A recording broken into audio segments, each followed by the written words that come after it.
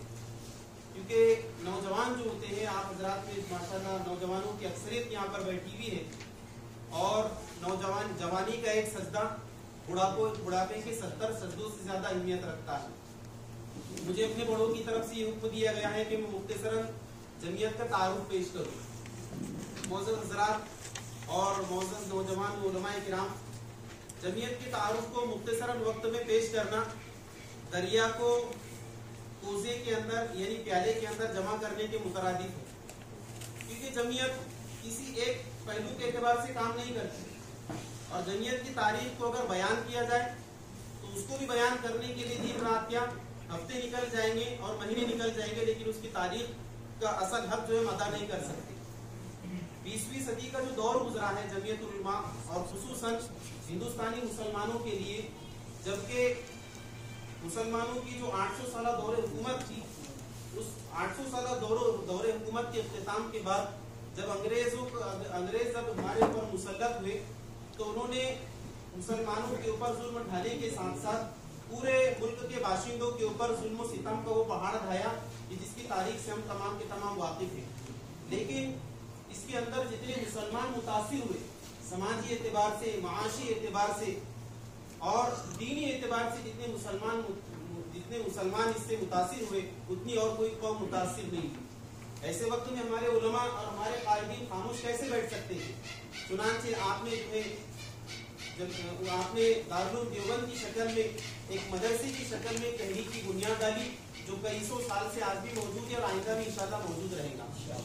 پھر مولانا شیخ الہند رحمۃ اللہ علیہ، انہوں نے جو ہے ریشمی رومال کی شکل میں جو تحریک شروع کی، اس تحریک کو جو ہے اپنوں ہی کی وجہ سے تحریک کے اندر جب ناکامی کا سامنا ہوا تو سبھی علماء جو مایوس ہو کر بوریاں نشین ہو گئے اور مدارس کے اندر بیٹھ گئے.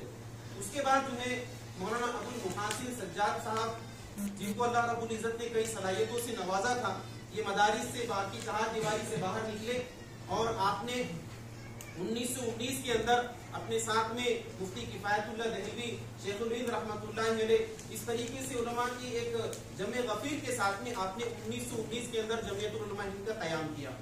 اس کے بعد سے لے کر اب تک کوئی ایک پہلو نہیں، چاہے وہ جیلوں کے اندر بند مسلمان ہو جو بے گناہ سلاخوں کے پیچھے کئی سال سے سڑ رہے، ان کے کیس لڑنے کے اعتبار سے ہو، چاہے دعوت و تبلیغ کے اعتبار سے جو کیچڑ حکومت کی طرف سے، اسی طریقے سے شیاطین کی طرف سے جو اچھالا گیا اس کے مقدمے کے لڑنے کے اعتبار سے ہو، چاہے آسمانی اور زمینی آفات سے نمٹنے کے اعتبار سے مسلمانوں کی اسی طریقے سے برادران وطن کی تکلیفوں کو سمجھ کر اس کو دور کرنے کے اعتبار سے ہو، ہر اعتبار سے جو جمعیت العلماء اسی طریقے سے کورونا کا جو تازہ پیریڈ ہمارے سامنے گزرا ہے، ہر غریب کے گھر کے اندر اناج پہنچا کر، اسی طریقے سے کئی دواخانے قائم کرا کر جو ہے جمعیت العلماء الحمدللہ کئی اعتبار سے کام کر رہی ہے.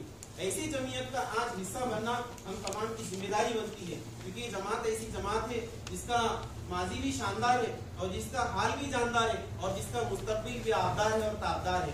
ایسی جماعت سے جڑ کر اس کا ہم کو مضبوطی کے ساتھ حصہ بننا ہے.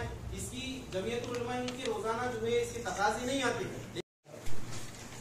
کہاں ہے رنگین رسالے نہیں قرآن سنبھالو، رنگین رسالے نہیں قرآن سنبھالو. میں کوئی ترمیم کے ساتھ اس کو کہوں گا، موبائل نہیں قرآن سنبھالو، رنگین رسالے نہیں قرآن سنبھالو. اور اس کا اگلا مصرع کی طرف بہت زیادہ ہم سب کو توجہ دینی ہے.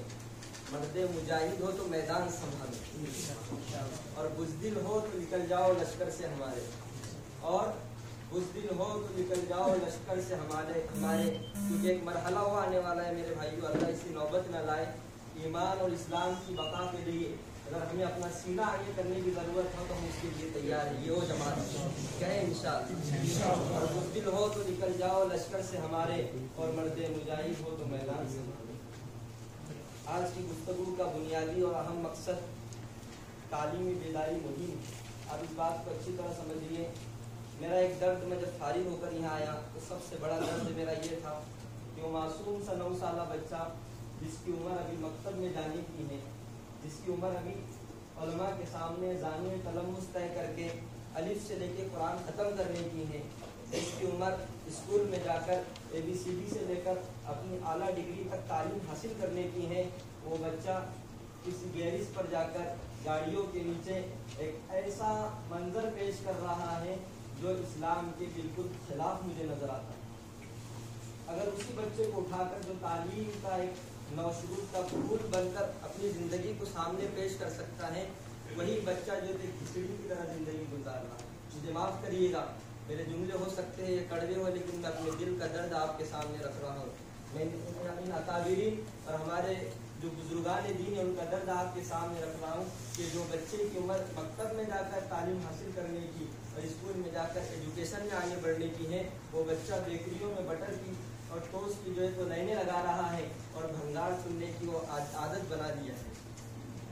یہ المیہ ہے نہیں ہے، یہ المیہ اتنا بڑا المیہ بن چکا ہے ہمارے معاشرے کا کہ لوگ اس پر توجہ نہیں دے رہے۔ ہم کیا سمجھ رہے معلوم کہ اگر ہم کسی کو 10 کی نوٹ دے دیں گے تو اس کا شاید کچھ بھلا ہو جائے گا۔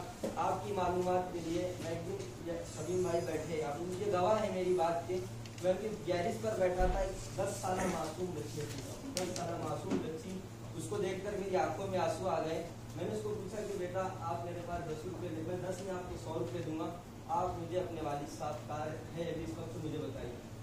تو اس نے کہا کہ ہم بلال مسجد کے سامنے جو جھوپڑی لگی ہوئی ہے وہاں ہے۔ میں اسی وقت بائک پر بیٹھا ان کو ساتھ میں لیا، وہاں میں گیا تو بلا مبالغہ اس جھوپڑیوں کے اندر سب مسلم رہنے والے تھے اور وہاں بچوں کی تعداد تھی 35۔ کتنی؟ 35۔ کچھ حفیظ صاحب سے وہی بچے کبھی بلال مسجد کے گیٹ پر، کبھی عائشہ مسجد کے گیٹ پر، اور کبھی جو ہے تو ادھر اور کبھی ادھر، کبھی عبادت خانے کے سامنے، کبھی روڈوں پر۔ جیسے میں وہاں پہنچا تو اس کا والد مجھے دیکھ کر وہ سمجھ گیا کہ پیسے دینے کے لیے اور تعاون کرنے کے لیے نہیں آیا بلکہ کچھ سخت جملے کہنے کے لیے آیا۔ میں نے کہا میں آپ کو کچھ نہیں کہوں گا، آپ آ جائیں تو صحیح، لیکن وہ ایک سننے کے لیے تیار نہیں اور فوراً مجھے دیکھ کر وہ بھاگ گیا۔ مجھے کچھ نوجوان ان کے معاشرے کے اور ان کے وہاں ساتھ میں رہنے والے ملے، میں نے ان کو پکڑ کر 2-3 باتیں کی۔ سب سے بنیادی پوائنٹ میں نے ان کے سامنے یہ رکھا کہ آپ بتائیے آپ سلوڑ کیوں آئے؟ تو ان کا مشن کیا تھا میرے بھائیوں؟ صرف مانگنا۔ ان کا مشن کیا تھا؟ اور ہٹا کٹا نوجوان، اگر وہی نوجوان اگر تعلیم کے اندر، ایجوکیشن کے اندر آگے بڑھے تو وہی نوجوان جو ہے اچھا ڈاکٹر بن سکتا ہے، وہی نوجوان اچھا انجینئر بن سکتا ہے۔ آج ہمارے پاس رونا ہے اس بات کا کہ ہمارے پاس اچھے، ہمارے سلوڑ کے حد تک تو مطمئن ہے کہ ہمارے یہاں سلوڑ شہر میں اچھے ٹیچر سے الحمدللہ، اچھے ڈاکٹر سے الحمدللہ، جو ایجوکیشن کے اعتبار سے ہر اعتبار سے سلوڑ کے حد تک بات تو ٹھیک ہے، لیکن اس کے باوجود اندھیرا ہے، اس کے باوجود اندھیرا ہے۔ یہ جو نوجوانوں کی جماعت تیار کی گئی ہے یہ اس اندھیرے کو اجالے میں بدلنے کے لیے تیار کی گئی۔ یہ جو اراکین بیٹھے ہیں لوگ کہنے کو تو کہہ دیتے ہیں کہ جمعیت کیا کر رہی ہے، یہ ہمارا یہ جملہ اگر یہی بدل جائے اور یہ آ جائے کہ جمعیت کو کیا کرنا چاہیے اور ہم اپنی آراء کے ذریعے سے انہیں آگاہ کرے تو ہو سکتا ہے۔ آپ کی معلومات کے لیے چاند سر اللہ ان کو جزائے خیر دے، ایسی ہم بیٹھے تھے کہ تعلیمی بیداری مہم کے لیے یہ ہمارے پاس فارم تو آ گیا، لیکن اس کو کیسے وجود میں لائیں گے؟ اسی وقت اللہ نے ذہن میں ڈالا، میں نے چاند سر سے کہا کہ سر